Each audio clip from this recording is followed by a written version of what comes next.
দুদিন আগে আত্মঘাতী হওয়া দক্ষিণ দিনাজপুর জেলার অন্যতম সুপরিচিত সাংস্কৃতিক কর্মী ও বাচিক শিল্পী সঞ্জয় কর্মকারীর স্মরণে বুধবার সন্ধ্যায় পতিরামের শোক মিছিল ও শোক সভার আয়োজন করা হয়। পতিরাম স্পন্দন কালচারাল একাডেমির উদ্যোগে অনুষ্ঠিত এই শোক মিছিলে শতাধিক মানুষ অংশগ্রহণ করেন। হাতে মোমবাতি এবং ব্যানার নিয়ে মিছিলটি পতিরামের বিভিন্ন রাস্তা পরিক্রমা করে স্পন্দন পতিরাম থেকে সামনে এসে শেষ হয়। মিছিল শেষে সেখানে 1 মিনিটের নীরবতা পালন করে প্রয়াত সঞ্জয় কর্মকারের প্রতি গভীর শ্রদ্ধা নিবেদন করা হয়। এরপর অনুষ্ঠিত শোক সভায় উপস্থিত বক্তারা তার দীর্ঘ সাংস্কৃতিক জীবনের নানা দিক তুলে ধরেন। সমাজের প্রতি তার দায়বদ্ধতা, সাংস্কৃতিক মাধ্যমে মানুষকে সচেতন করার চেষ্টা এবং নতুন প্রজন্মকে শিল্প সংস্কৃতির সঙ্গে যুক্ত করার ক্ষেত্রে তার অবদানের কথা বিশেষভাবে স্মরণ করা হয়। এদিন বক্তারা কি বলেছেন শোনাবো।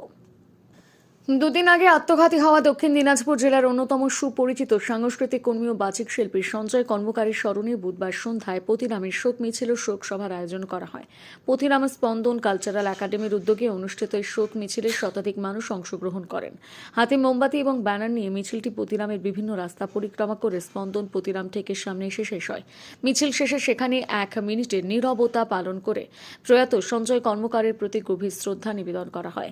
এরপর অনুষ্ঠিত শোক সভায় উপস্থিত বক্তারা তার দীর্ঘ সাংস্কৃতিক জীবনের নানা দিক তুলে ধরেন। সমাজের প্রতি তার দায়বদ্ধতা, সাংস্কৃতিক মাধ্যমে মানুষকে সচেতন করার চেষ্টা এবং নতুন প্রজন্মকে শিল্প সংস্কৃতির সঙ্গে যুক্ত করার ক্ষেত্রে তার অবদানের কথা বিশেষভাবে স্মরণ করা হয়। এদিন বক্তারা কি বলেছেন শোনাবো।